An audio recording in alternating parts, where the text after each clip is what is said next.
Good day everyone, I am Jairul S. Limbaga and today we'll be talking about Chapter 7, When Technology and Humanity Cross. In this topic, we'll explore how technology and humanity connect and how human rights remain the foundation of a just and progressive society. As technology continues to advance, it's important to remember that being human means more than just innovation.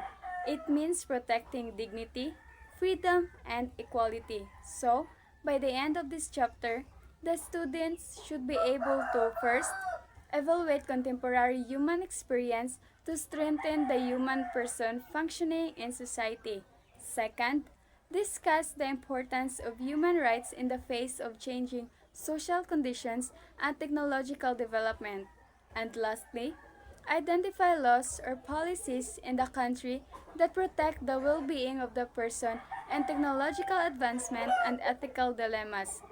So, let's begin by understanding first how the Universal Declaration of Human Rights or UDHR helps us live meaningful and ethical lives in our modern world.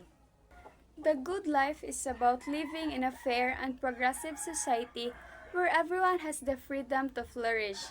As human beings, we have the autonomy to make choices and allows us to grow as individuals and contribute to our society. The UDHR outlines 30 articles of inalienable human rights essential to living a good life.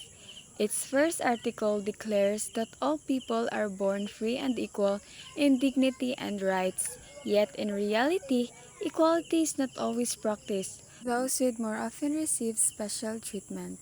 On October 24, 1945, in the aftermath of World War II, the United Nations came into being as an intergovernmental organization with the purpose of saving future generations from the devastation of international conflict.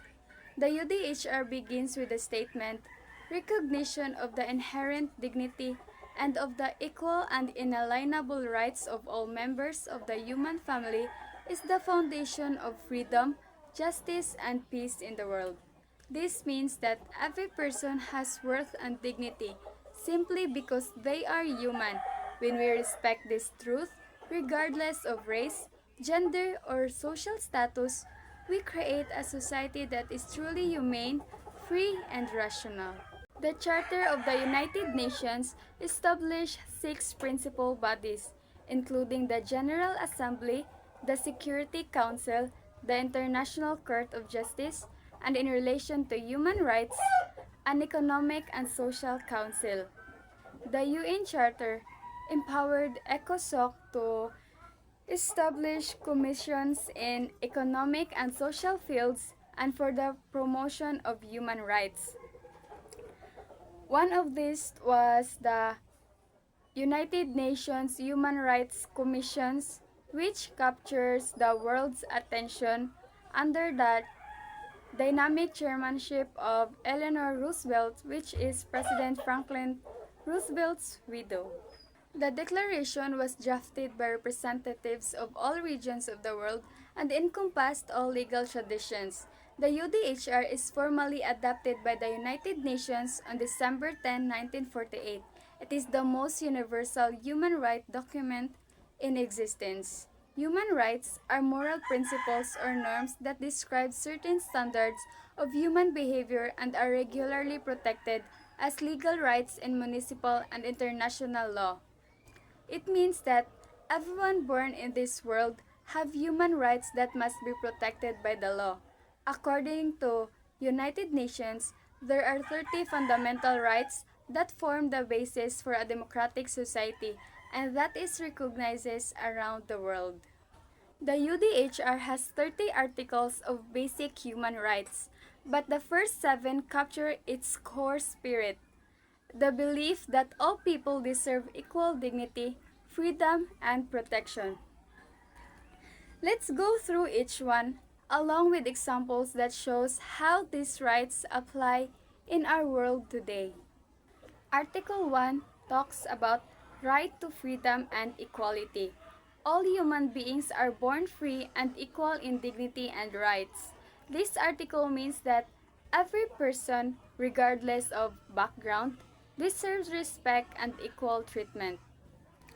For example, when schools accept students from different religions or economic classes and treat them fairly, it shows equality in action. Another example is when workplaces give equal pay to men and women for the same job, that's promoting dignity and fairness. Article 2 is about freedom from discrimination. Everyone is entitled to all the rights and freedoms in this declaration, without distinction of any kind. This reminds us that discrimination should never exist, not because of race, gender, language, or beliefs.